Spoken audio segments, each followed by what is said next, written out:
Kalau kita membaca dalam Perjanjian Lama khususnya, ada satu ciri yang dikerjakan oleh Abraham, tapi juga oleh Yakub. Apa itu? Setiap kali mereka adalah orang-orang yang berpindah-pindah dan mereka berjalan menuju ke tanah yang Tuhan janjikan buat mereka. Di dalam perjalanan mereka bukan mudah, saudara. Bahkan ketika memasuki masa yang pertama kali Abraham itu mulai berjalan, ayahnya meninggal. Dan kemudian dia berpindah-pindah sampai kemudian dia menuju ke tempat yang Tuhan janjikan. Yang luar biasa, setiap kali dia melihat akan pernyataan Tuhan dan berkat Tuhan dalam hidupnya, selalu dia bangun satu mezbah, dia berikan korban di atasnya, dan dia bakar di hadapan Tuhannya, dan dia sujud menyembah kepada Allahnya. Di tempat di mana Allah berbuat sesuatu, dia bukan hanya memberikan korban, tapi dia beri nama tempat itu sesuai dengan apa yang Tuhan kerjakan dalam hidupnya. Amin, saudara. Dalam kehidupan kita, tidak pernah selama kita hidup orang berkata bahwa sekarang benar-benar semua pergumulanku sudah habis, aku sudah menang mutlak dalam hidupku, dan tidak perlu lagi aku mengalami tantangan dan tekanan. Tidak pernah bisa. Selama kita hidup, kita seperti orang yang berjalan menuju ke tempat yang Tuhan sediakan dan janjikan buat kita. Tuhan memproses kehidupan kita. Tuhan membentuk akan kehidupan kita. Dan setiap kali kita merasakan akan pertolongan Tuhan dan berkat Tuhan, walaupun kita tahu bahwa perjalanan kita masih panjang, selayaknya kita berkata, aku memberikan kemuliaan kepadamu. Kita tersungkur dan kita naikkan pujian dan kemuliaan bagi Dia. Sekarang kita bertanya, seperti apa Pak itu? Apakah saya harus bangun batu yang saya tumpuk-tumpuk sehingga seperti mezbah? Tidak, saudara. Tapi beri sesuatu yang bisa memberikan satu kemuliaan kepada Allahmu. Dan orang mengingat bahwa pada waktu itu engkau berdiri dan memuliakan akan nama Tuhan. Saya mendorong setiap jemaat yang ada, setiap kali Tuhan itu menunjukkan kemurahannya, pertolongannya dan berkatnya dalam kehidupan kita. Sekalipun jalan kita masih panjang, berani dan jadikan sebagai kebiasaan untuk bisa memuliakan Tuhan dengan apa yang hari ini Allah sudah berikan dalam kehidupan kita. Anda bersaksi, Anda muliakan nama Tuhanmu, Anda deklarasikan kebaikannya, nyatakan bahwa ini loh Tuhanku luar biasa. Kalau itu menjadi kebiasaan dalam hidup kita, kita akan diajar untuk bagaimana bisa mengucap syukur dalam segala perkara. Ketika berkat yang sepertinya kecil kita terima, kita bersyukur. Tuhan yang maha baik akan melipat gandakannya untuk kemuliaan namanya, tapi juga karena Dia senang kalau kita diberkati. Amin, saudara. Biasakan dalam hal yang paling simple, yang paling kecil, kita membangun mezbah untuk kemuliaan nama Tuhan. Hati Bapa yang merasa kita berikan terima kasih dan syukur akan senang dengan cara hidup anak-anaknya seperti ini. Amin, saudara. Nah, mari sekarang buka Alkitab bersama dengan saya. Mazmur pasal yang ke-77. Mazmur pasal yang ke-77. Yang pertama coba mari perhatikan pada ayat yang pertama sampai dengan ayat yang ke-7. Mazmur 77 ayat yang pertama sampai dengan ayat yang ke-7. Ada di rumah saya anjurkan saudara baca dua pasal ini. 77 dan 78. Anda baca seluruhnya dan saudara akan menemukan akan banyak hal yang luar biasa dari apa yang Asaf ini sampaikan. Mazmur 77 mulai ayat yang pertama sampai dengan ayat yang ke-7. Untuk pemimpin biduan menurut Yedutun, Mazmur Asaf. Aku mau berseru-seru dengan nyaring kepada Allah. Dengan nyaring kepada Allah supaya ia mendengarkan aku. Pada hari kesusahanku aku mencari Tuhan. Malam-malam tanganku terulur dan tidak menjadi lesu. Jiwaku enggan dihiburkan. Apabila aku mengingat Allah maka aku mengerang. Apabila aku merenung, makin lemah lesulah semangatku. Selah. Engkau membuat mataku tetap terbuka. Aku gelisah sehingga tidak dapat berkata-kata. Aku memikir-mikir hari-hari zaman purbakala. Tahun-tahun zaman dahulu aku ingat. Aku sebut-sebut pada waktu malam dalam hatiku. Aku merenung dan rohku mencari-cari. Saudara, ini ungkapan dari seseorang yang dia berkata dengan jujur, merupakan orang yang sedang menghadapi akan hari kesusahannya. Dia mengalami kelesuan dan dia mengalami akan kesusahan dalam hidupnya. Tapi orang ini spesial sekali. Orang yang bernama Asaf ini spesial sekali. Dan dari hasil pergumulannya ketika hari kesusahannya tiba, dia bahkan mampu memberikan pernyataan yang begitu dahsyat.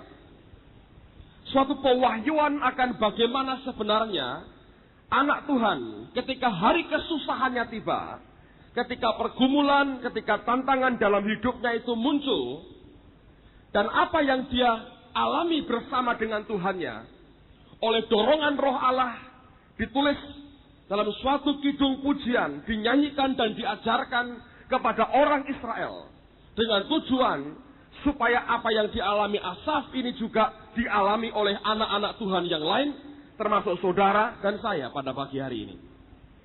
Jadi kalau setiap kita menghadapi akan hari kesusahan kita, ada satu pola yang juga Allah ajarkan kepada kita, bagaimana kita bersikap dan bagaimana kita menghadapi semuanya ini.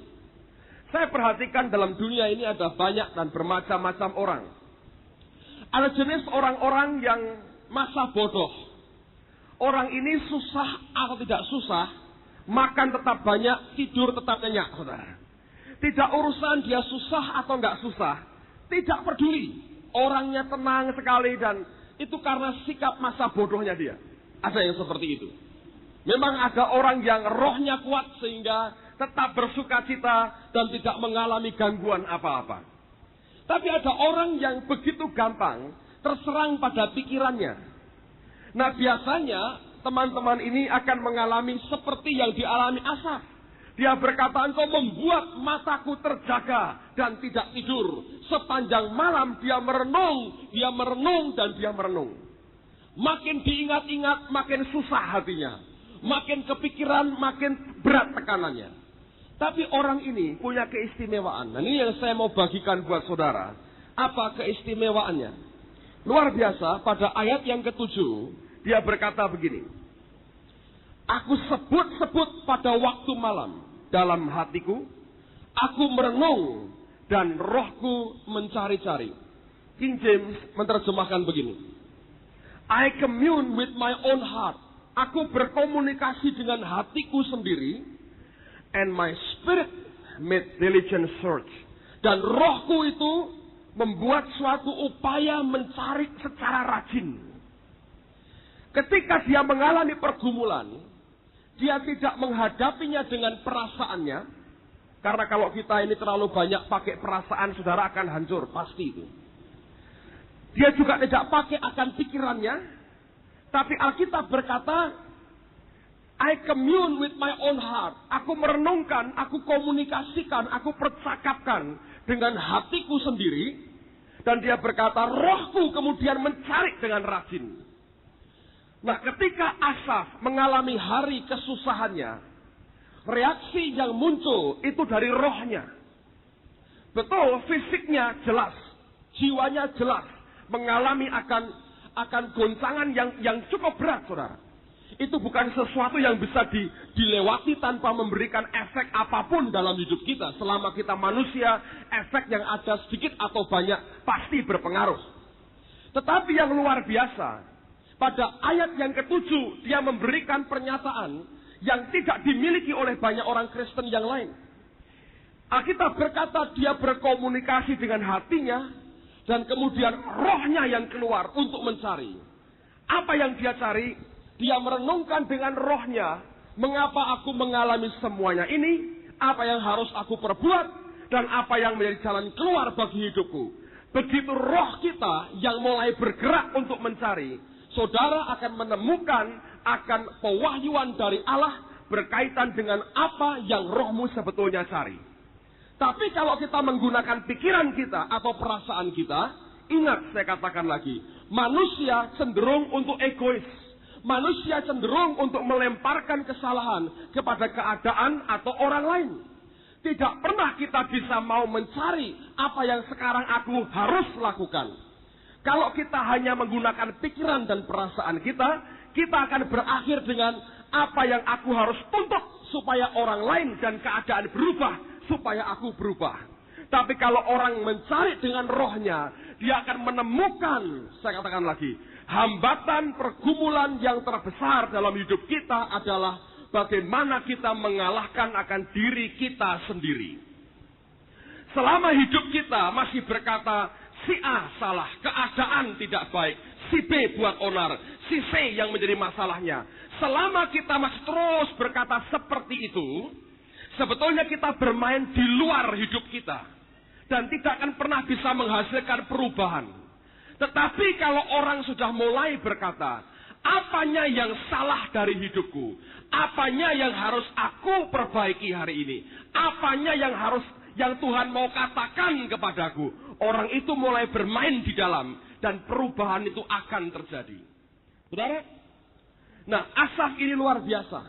Ketika hari kesedihannya, hari kesusahannya datang, dia berkata, malam-malam tangannya lesu terulur.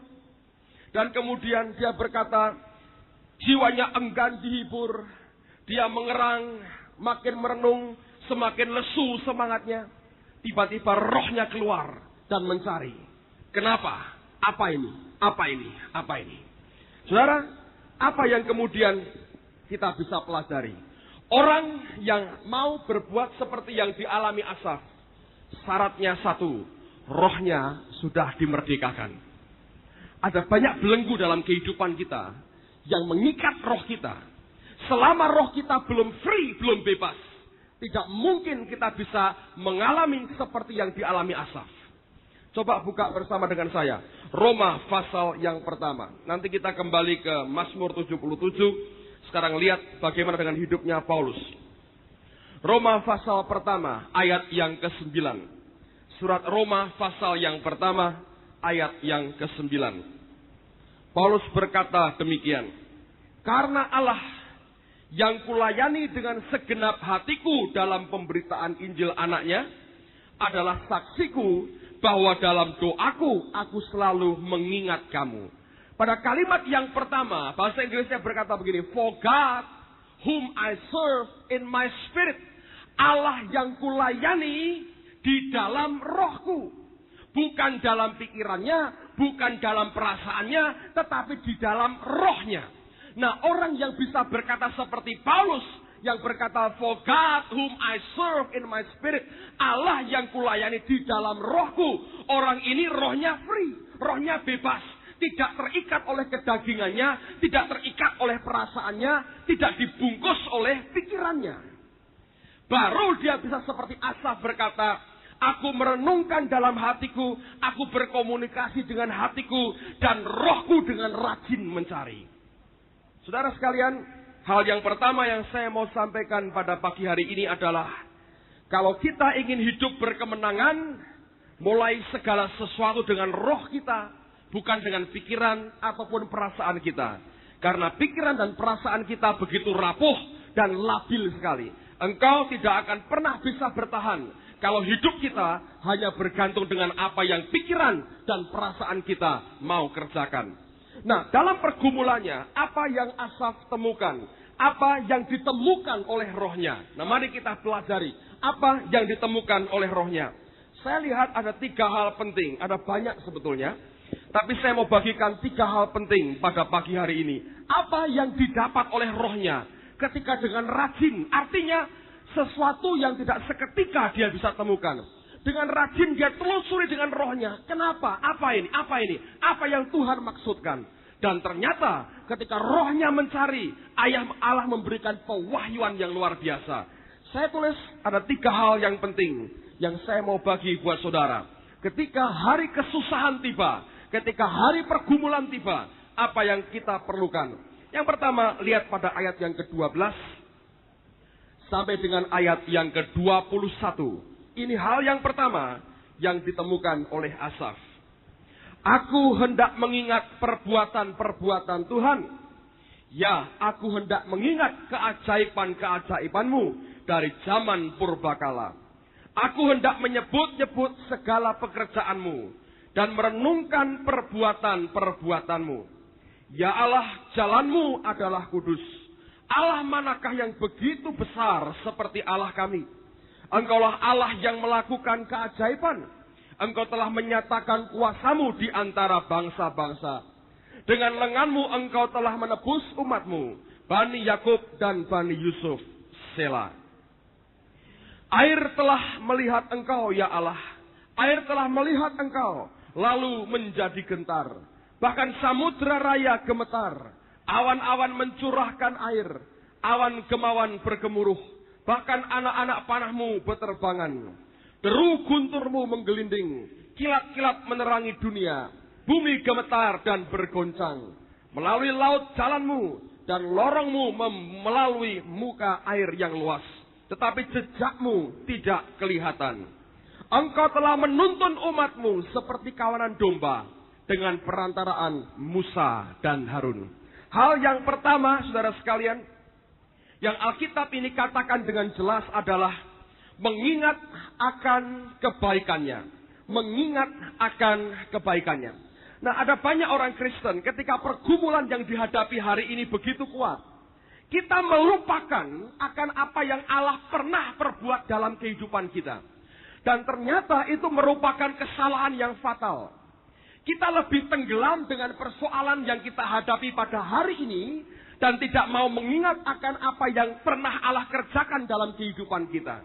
Tapi Asaf ketika rohnya dengan rajin mencari, ketika hari kesedihannya datang, hari kesusahannya tiba, apa yang Tuhan wahyukan? Belajar untuk mengingat apa yang Allah sudah pernah lakukan di dalam kehidupan kita. Lihat akan semua kebaikannya, ingat semua mujizatnya, ingat semua kebaikan pemeliharaannya, itu akan menguatkan dia. Nah, sebaliknya saudara, orang yang tidak mau mengingat akan kebaikan Tuhan di masa lampau. Apa yang sebetulnya dia alami. Buka Mazmur 78. Ayat yang ke-41 dan 42. Mazmur pasal yang ke-78. Ayat yang ke-41 dan ayat yang ke-42. Berulang kali mereka mencobai Allah, menyakiti hati yang kudus dari Israel.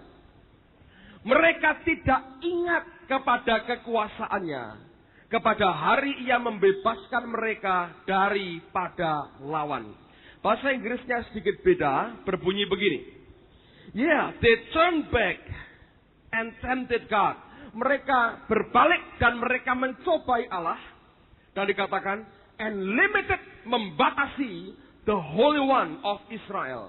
Mereka bukan hanya mencobai, dengan mereka tidak mengingat akan perbuatannya. Alkitab berkata, and limited the Holy One of Israel. Ketika engkau melupakan apa yang pernah Allah kerjakan dalam hidupmu, sebetulnya tanpa engkau sadari, saudara dan saya sudah membatasi akan Allah yang kudus dari Israel. Dan kalau engkau membatasi dia, maka itu berakibat kemuliaan dan kekuasaannya tidak mungkin dicurahkan dengan luar biasa dalam kehidupan kita. Karena apa? Begitu kita melupakan semua kebaikannya, yang muncul dalam hidup kita adalah semua nasib buruk yang pernah kita alami. Hanya 2 pilihan. Kalau Anda bisa mengingat semua kebaikannya, engkau akan dikuatkan dan tidak membatasi akan pekerjaan Allahmu. Begitu engkau melupakan semua kebaikannya, maka sebetulnya semua nasib burukmu, semua pengalaman burukmu akan kembali engkau ingat. Dan sama dengan engkau membatasi akan Tuhan. Kenapa? Begitu engkau melupakan segala masa lampau, ketika Tuhan berbuat baik dalam hidupmu, maka sepertinya engkau mau berkata, Allah tidak pernah berbuat apapun dalam hidupku, mana mungkin dia mau berbuat baik lagi kepadaku. Begitu engkau mengingat akan segala kebaikannya, engkau akan berkata, Tuhan sudah setia kepadaku. Kalau dulu aku ditolong, mengapa hari ini aku tidak ditolong? Allah yang sama yang pernah menolong aku, pasti Tuhan yang sama yang akan memberkati dan menolong aku untuk hari ini juga. Amin, saudara. Nah, oleh karena itu, ketika roh Asaf ini mulai mencari, Alkitab berkata, hal yang pertama dia katakan adalah, aku mau mengingat akan perbuatan Allahku. Aku akan mengingat apa yang dulu pernah dia perbuat. Supaya aku yakin sekali bahwa kalau dulu dia tolong aku, bukankah dia Allah yang setia, yang hari ini dia juga mampu dan sanggup tolong hidupku. Kalau kita melupakan apa yang pernah dia buat, maka engkau sebetulnya mau berkata, Allah tidak pernah berbuat apapun dalam hidupku. Orang lain terima semua mujizat, Allah tidak pernah berbuat apapun dalam hidupku. Dan kemudian kita berkata, sekarang aku menghadapi problem, mana mungkin Allah mau tolong aku. Dulu tidak pernah dia tolong aku, sekarang mana mungkin dia berubah mau menolong aku. Itu perbedaan yang sangat mendasar, saudara. Hari Kamis lalu, saya ceritakan pengalaman pahit saya. Saya pernah ceritakan rasanya, sudah sekian tahun yang lalu. Saya ulang, saya suka cerita ini, saudara, karena ini mengingatkan kebaikan Tuhan dalam hidup saya. Pertama kali saya baru ingat setelah saya melayani pekerjaan Tuhan, saya lupa tahun 80 sekian. Tanggal 1 Januari itu, saya masih ingat betul, tahun 80 sekian. Saya pulang dari Bandung, tanggal 31 ada acara doa malam dengan teman-teman Full Gospel di Bandung. Mereka buat acara di Gedung Sate dan kami kebaktian sampai tengah malam. Lalu kemudian tanggal 1 pagi, saya nggak tidur. Jadi setelah saya kebaktian, terus sampai di rumah tempat saya bermalam, ngepak barang. Lalu paginya saya balik ke Semarang. Pada waktu itu saya naik pesawat terbang. Merpati, pesawatnya kecil, sekarang sudah bagus. Jadi terbang di atas begitu. Lalu kemudian ketika saya di atas sana dengan pesawat, saya nyanyi, saudara. Saya nyanyi, mulialah namamu Tuhan, berkat-Mu atasku melimpah. Ketika saya menaikkan pujian itu, tanpa sadar mata saya berkaca-kaca. Saya terharu dengan kebaikan Tuhan, dengan berkat Allah. Karena pertemuan kebaktian di Bandung berjalan dengan bagus sekali, yang datang ribuan orang dan Allah memberkati pelayan yang ada. Jadi saya nyanyikan pujian itu, saya berkata, mulialah namamu Tuhan, berkat-Mu atasku melimpah. Ketika saya naikkan pujian itu keluar dari hati saya, mata saya berkata-kata. Saya tiba-tiba diingatkan peristiwa beberapa tahun yang silam. Sampai hari ini masih segar dalam ingatan saya. Saya hanya membandingkan antara apa yang dulu pernah saya alami dengan semua berkat yang Dia akhirnya beri. Apa yang saya alami, saudara? Pada waktu itu saya masih kelas 2 SMA. Dan saya sekolah di Loyola. Keluarga kami dalam keadaan yang berat sekali. Nggak punya apa-apa. Lalu kemudian yang punya cuma sepeda. Sepeda itu sudah tak karuan. Karaten sudah nggak karuan. Tapi mau apa daripada jalan kaki ke sekolah terlambat. Jadi lebih baik saya pakai sepeda ini. Teman-teman sudah pada naik sepeda motor, saya nggak punya. Jadi saya pakai sepeda. Nah ketika pulang, saya masih ingat tuh hari Senin. Karena saya ingat seragam saya putih-putih, saudara. Memori saya cukup bagus. Jadi tapi kalau suruh nginget nama orang susah, saudara. Jadi ini pakai seragam putih-putih karena itu hari Senin. Dan dulu di Loyola begitu, saya nggak tahu sekarang. Saya pulang jam 1 kurang 1/4, panas sekali. Dan di Loyola itu berat pelajarannya. Jadi kalau pulang itu kepala bisa cekot-cekot. Terlalu banyak ilmu gitu, kira-kira tambah cekot-cekot. Sudah panasnya luar biasa, nggak pakai topi. Jadi naik sepeda. Sepedanya kan bukan federal, saudara. Nggak ada federal zaman itu. Sepeda biasa. Lalu kemudian saya lewat jalan Melati Selatan, itu sebelahnya bioskop Murni itu ya. Sekarang sudah bagus, saudara. Tapi dulu zaman itu seperti jalanan di Vietnam zaman perang kira-kira gitu. Itu lubangnya gede-gede dan banyak sekali, selalu lubang. Kalau sudah habis kena musim hujan selesai gitu ya, itu sudah jeglong-jeglongnya itu banyak sekali. Nah, Anda yang naik sepeda, saya belum pernah coba sepeda federal sekarang, saya nggak tahu. Tapi kalau Anda naik sepeda zaman dulu ya, keras sekali. Kalau sepeda itu kena masuk ke lubang, saudara, itu sakitnya luar biasa loh. Itu bisa goncang, itu bisa sakitnya luar biasa. Jadi kalau orang naik sepeda, bodoh sekali kalau sengaja cari lubang. Bodoh sekali. Mereka pasti akan cari tempat jalan yang halus. Karena kalau begitu mereka masuk lubang, sakitnya luar biasa. Kecuali ada naik trail, memang cari lubang, toh untuk pakai trail yang begitu kan. Nah, saya lewat jalan itu sepi, nggak ada apa-apa. Jadi saya cari jalan yang rata dan susah sekali. Karena saya harus siksak kok jalan ke kanan ke kiri gini, siksak gitu. Terus cari jalan yang nggak ada lubangnya. Saudara. Panas sekali, capek, lapar, haus, pengen segera pulang karena hari itu pelajaran berat sekali. Jadi akhirnya saya cari jalan, tapi nggak cepat, saudara. Kalau sudah masuk lubang, waduh sakitnya luar biasa. Jadi saya mesti hati-hati cari jalan yang enak begitu. Sampai di tengah-tengah jalan gitu ya. Dari belakang saya dengar ada deru mobil, saya noleh, hardtop, saudara. Saya masih ingat warnanya, hardtop. Dari jauh, kencang sekali dia. Nah, ini Jeep hardtop itu kalau kena itu hanya goyang sedikit kan. Dia bel dari jauh. Din, din, din, din. Saya pikir ya udah nggak apa-apa, kamu ngebel ya, kamu kan jalan masih banyak. Mak saya ini di tengah nih. Saya cari jalan yang kira-kira nggak ada lubangnya. Saya terus, pokoknya kalau saya masuk lubang ini sakit. Jadi saya mencoba bertahan dengan saya sebisanya saya naik sepeda itu saya cari jalan yang tidak ada lubangnya. Dan itu makin dekat, dia mungkin makin jengkel, makin keras, din. Yang kebetulan jalan yang bagus di tengah, saudara. Kalau minggir sedikit lubang, minggir kiri juga lubang, jadi yang bagus di tengah, jadi nengah terus gitu, saudara. Waduh, sampai akhirnya sudah dekat sekali. Saya nggak ada pilihan lain kecuali saya minggir ke kanan, dan saya kemudian coba berusaha lagi, dari ini ngetrail lagi, sepedanya gitu kan, kalau kena lubang banyak, jadi masuk ke lubang lagi, dan ini mobil itu mepet sekali.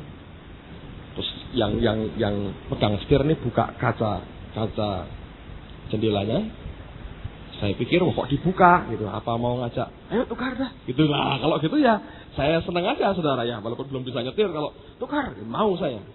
Atau haleluya, atau ini ada duit, atau beli es, atau apa, itu mungkin bagus. Dia buka kaca jendelanya, keluarkan kepalanya, gitu saudara. Apa yang dia buat? Cuk! Dan tepak. Terus ngebut ya. Mau diapain dia? Mau mati, ketika saya bertobat, perbendaharaan matian saya itu hapus semua. Kena delete komputer, hilang saudaraku. Habis semua. Nggak ada. Saya mau kejar, hardtop dikejar sepeda, kena lubang aja sakit, masa mau nekat ngejar? Kalau ketangkap juga mau diapain? Waduh, itu pengalaman yang luar biasa. Hebatnya itu orang, itu tepatnya luar biasa itu, saudara. Itu bisa tepat. Ditambah dengan sempiur sedikit gitu. Waduh, itu yang sakit di sini, saudara. Luar biasa. Saya nangis di depan Tuhan. Kok begini Tuhan? Gak ada jawaban. Dibiarkan. Gak ada jawaban. Tapi ketika waktu berjalan. Hari ini ketika saya ingat peristiwa itu, saya berkata, Tuhan itu baik, saudara. Allah itu merciful. Tuhan itu luar biasa. Saya gak perlu ngetrail lagi pakai sepeda, saudara. Gak perlu. Bukankah dia baik? Amin. Kalau saya lupakan semuanya itu, saya bodoh sekali. Sebab setiap kali saya ingat akan hal itu, saya tahu satu perkara. Dia baik dan dia setia dalam kehidupan saya. Ketika menghadapi pergumulan demi pergumulan, tantangan apapun, setiap kali saya ingat peristiwa itu, saya tahu satu perkara. Dia baik. Saya mau beritahu saudara, kalau hari ini engkau di bawah dengan Tuhanmu, belum tentu 3 tahun lagi engkau di bawah yang sama. Dia bisa angkat engkau tinggi. Ngerti saudara? Asaf belajar. Aku mau ingat perbuatan yang baik dari Allah. Dia ingat bagaimana Allah bawa umatnya keluar dari Mesir. Di belah laut. Jalan. Luar biasa. Dia berkata, kalau dulu dia begitu luar biasa. Pada hari kesusahanku, aku mau ingat terus semua berkat, kemuliaan, kesetiaan yang dia pernah tunjukkan dalam hidupku. Pada waktu engkau semuanya itu, rohmu kuat kembali. Allah, rekornya hebat dalam hidupmu. Engkau bisa cerita 2 hari 3 malam dan tidak pernah bisa habis. Apa itu? Perbuatan yang baik dari Tuhanmu dalam kehidupan kita. Amin, saudara.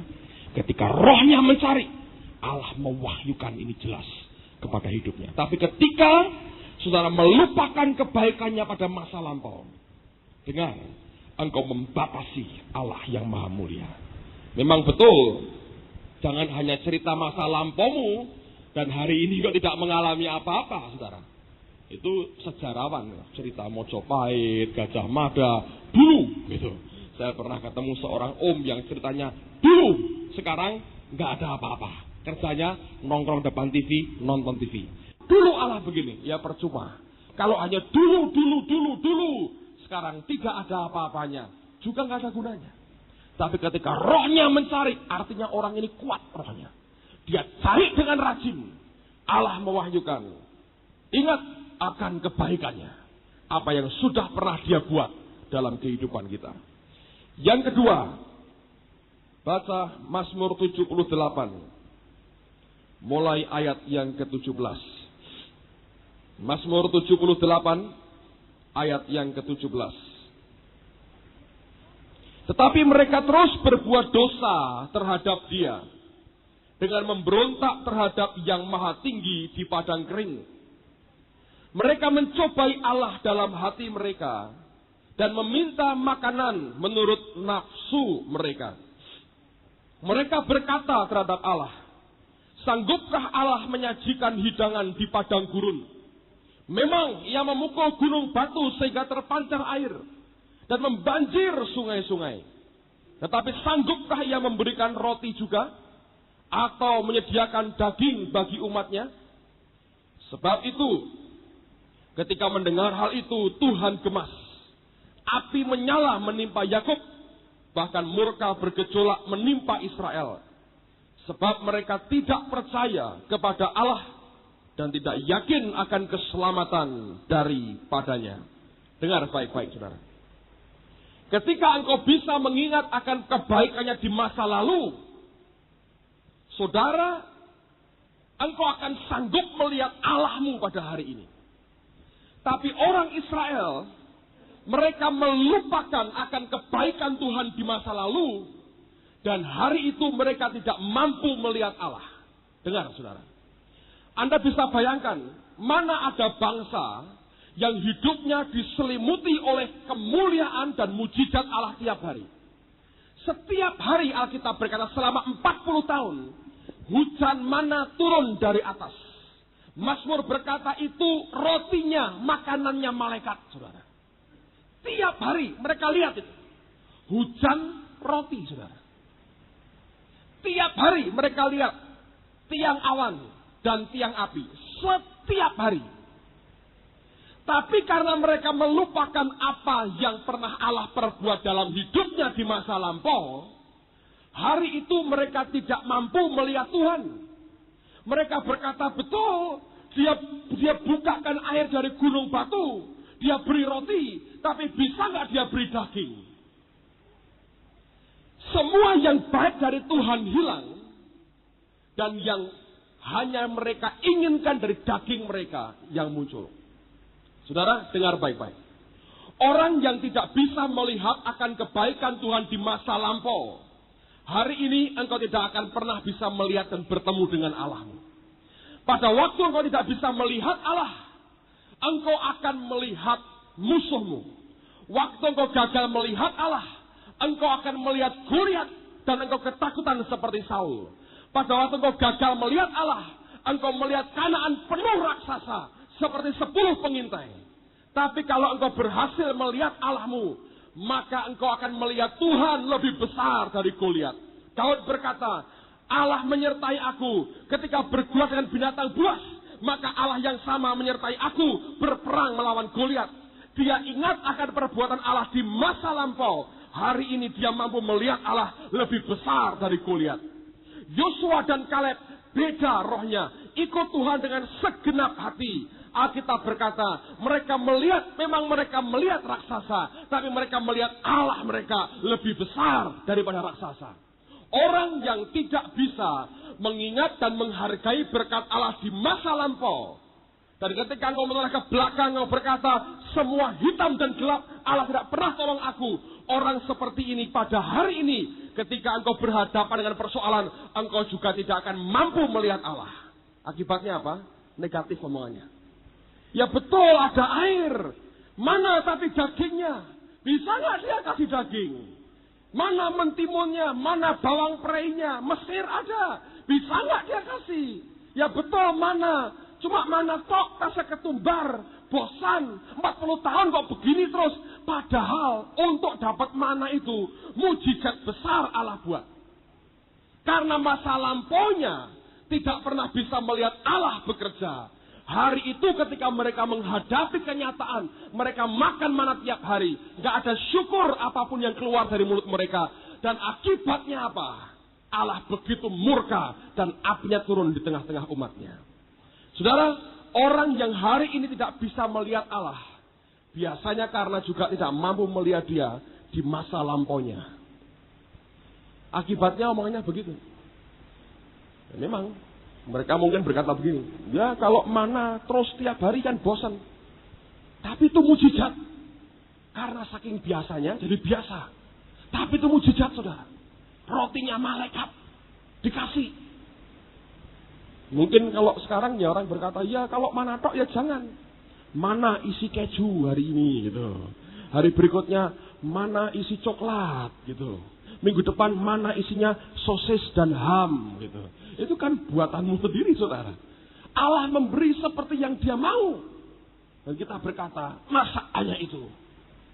Tapi lihat beda dengan yang diucapkan oleh Paulus. Ini orang yang luar biasa. Buka 2 Korintus pasal 4. Lihat bedanya. Beda sekali. 2 Korintus pasal yang keempat. Ayat yang ke-8 dan ayat yang ke-9. Lihat bedanya. Orang Israel berkata, betul ada air, mana dagingnya? Kan begitu. Lihat akan Paulus. Beda sekali. 2 Korintus 4 ayat 8. Dalam segala hal kami ditindas, namun tidak terjepit. Kami habis akal, namun tidak putus asa. Kami dianiaya, namun tidak ditinggalkan sendirian. Kami dihempaskan, namun tidak binasa. Luar biasa. Nah, kalau kita seperti orang Israel, ngomongnya, bacanya dibalik, saudara. Ayat 8. Ya betul, nggak sampai putus asa. Tapi ditindas terus. Tapi, memang dia nggak sampai putus asa, nggak frustasi, nggak. Nah, tapi ditindas terus tuh, megah tuh, orang udah ditindas terus. Ya betul, nggak sampai frustrasi, tapi terus ditindas. Terakhirnya itu jelek, saudara. Ya betul, dia baik, tapi. Nah, tapinya ini merusak kebaikan yang pertama, ngerti? Kalau Paulus beda. Kami ditindas, tapi tidak habis akal. Nggak terjepit. Yang kedua, kami habis akal, namun tidak putus asa. Ya memang, nggak putus asa saya. Nah, tapi habis akal tuh, mikir nggak bisa lagi itu. Nggak enak tuh, nggak bisa mikir. Memang nggak sampai habis akal ya, masih bisa. Kalau makan, ngakali sedikit-sedikit orang, masih bisa. Tapi ya gimana, nggak enak tuh, nggak habis akal. Santai-santaian akal saya nih, tinggal koretan akalnya begitu. Yang terakhirnya itu negatif. Nah saudara, ini kelompok yang mana itu? Orang Israel atau Paulus? Lagi supaya jelas. Ayat yang ke-9. Kami dianiaya, namun tidak ditinggalkan sendirian. Nah, ngomongnya kalau kita gini, ya betul, nggak sendirian. Tapi digebuki, dianiaya, dimaki-maki terus tuh piye. Saya tahan sopo. Ya nggak sendirian, ada konsolnya yang dampingi ya, tapi terus-terusan itu piye. Nah enak tuh. Beda kan saudara? Ngerti nggak bedanya? Beda sekali. Sekali lagi saudara. Kami dihempaskan, namun tidak binasa. Ini seperti gini. Ya memang nggak sampai kelenger. Dibantingi terus tapi. Dihempaskan, dibanting terus. Ya nggak sampai mati, enggak. Tapi dibantingi terus, yang kuat siapa? Beda. Anda boleh gunakan kata yang sama, tapi cara ngomongnya beda, saudara. Ngerti? Ayo, saudara yang mana? Kalau engkau tidak bisa melihat Allah, engkau akan lihat Goliat. Kalau engkau tidak bisa melihat Tuhan, di Kanaan kau lihat raksasa. Dan pulang kau bawa berita yang meresahkan semua rakyat. Dan Paulus berkata dalam surat Roma yang sama, terima orang yang lemah imannya dan jangan dengarkan, jangan pertimbangkan, jangan percakapkan pendapatnya.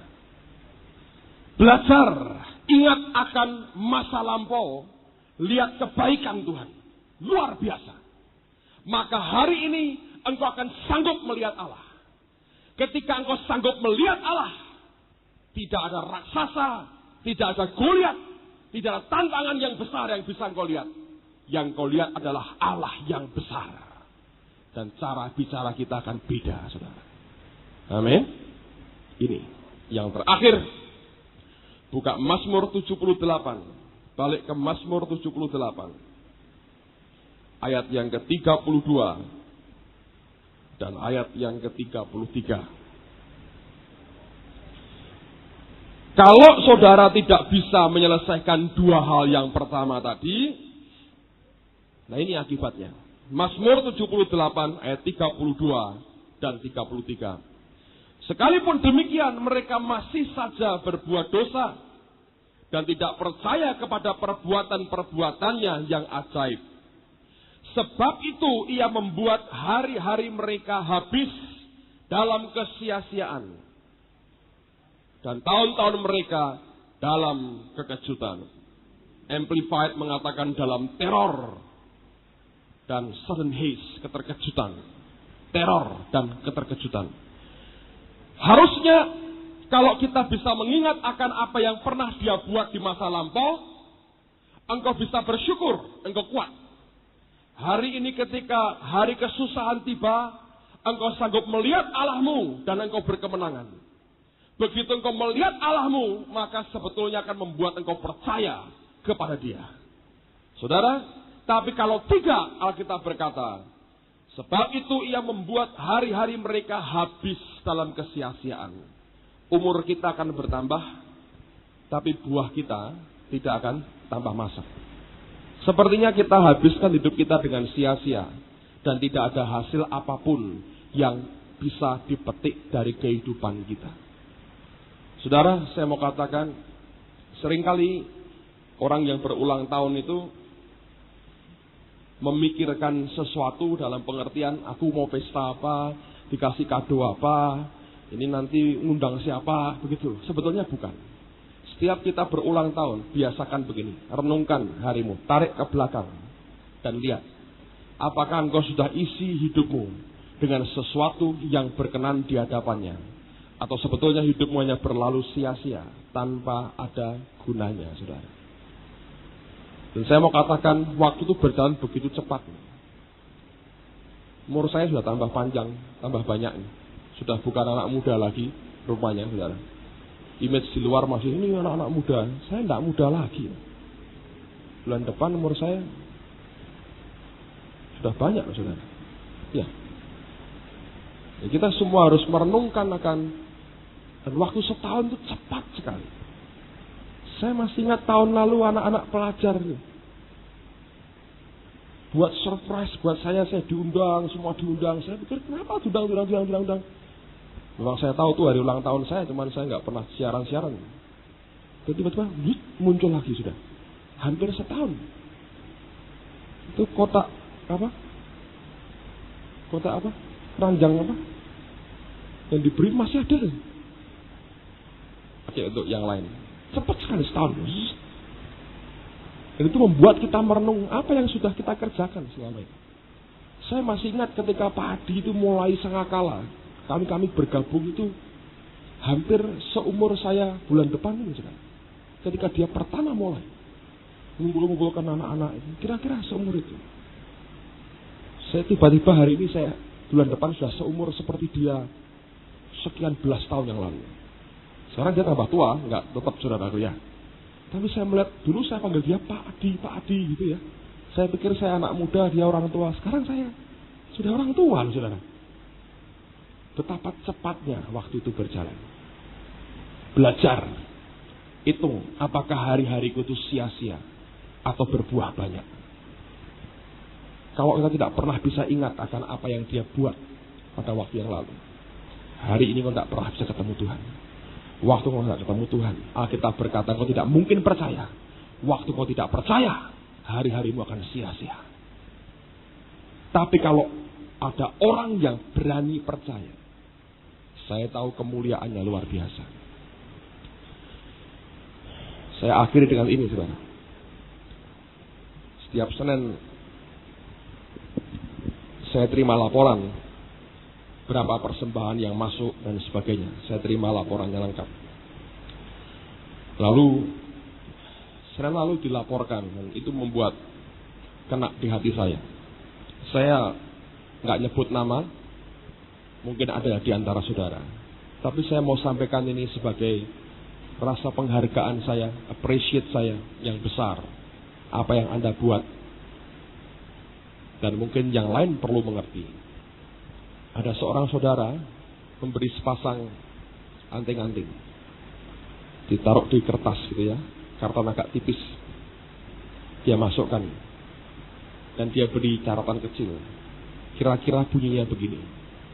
Intinya begini, saya nggak ada uang untuk memberi perpuluhan. Ini yang ada pada saya persembahkan. Ketika saya baca itu, saudara, kena di hati saya. Dan boleh dibilang setiap bulan itu mesti ada orang-orang seperti itu.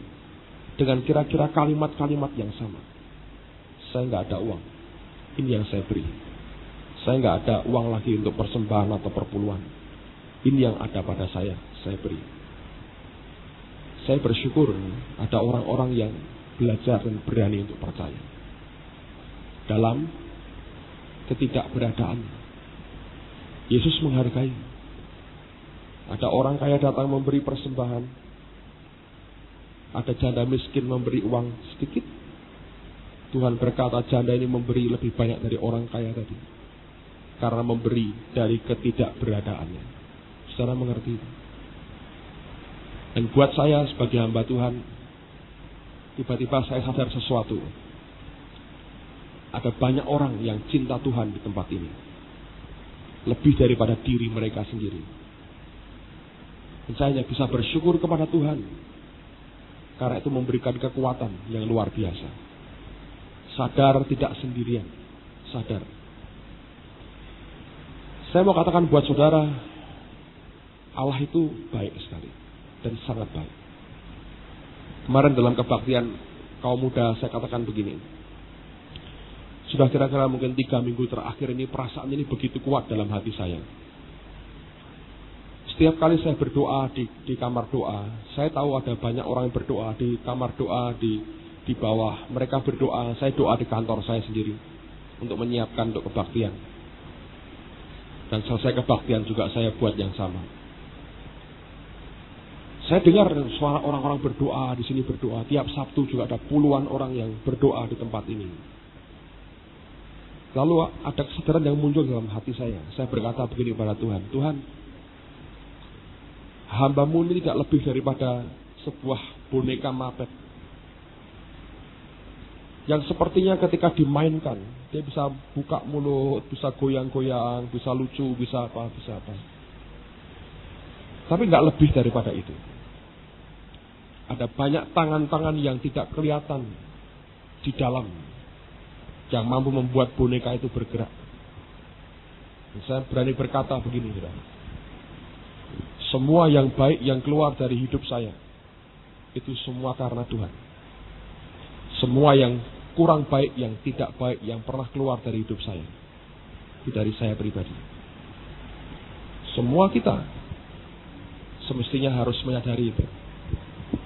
Tidak ada orang superior di tengah-tengah kita. Gak ada superstar di tengah-tengah kita. Superstar kita cuma satu. Yesus Tuhan, saudara. Amin. Yang paling superior hanya satu. Yesus Tuhan. Gak ada orang spesial. Bagian saya adalah saya harus menyerah dengan tangan yang menggerakkan saya. Tangan Tuhan sendiri. Tapi dari mana tangan itu bisa bergerak? Ada tangan-tangan lain yang membuat tangannya itu bergerak. Itu orang-orang yang membayar dengan doa mereka. Setiap siang, setiap pagi. Berdoa untuk pekerjaan Tuhan di tempat ini. Berdoa buat saya. Berdoa untuk pelayanan. Itu saja.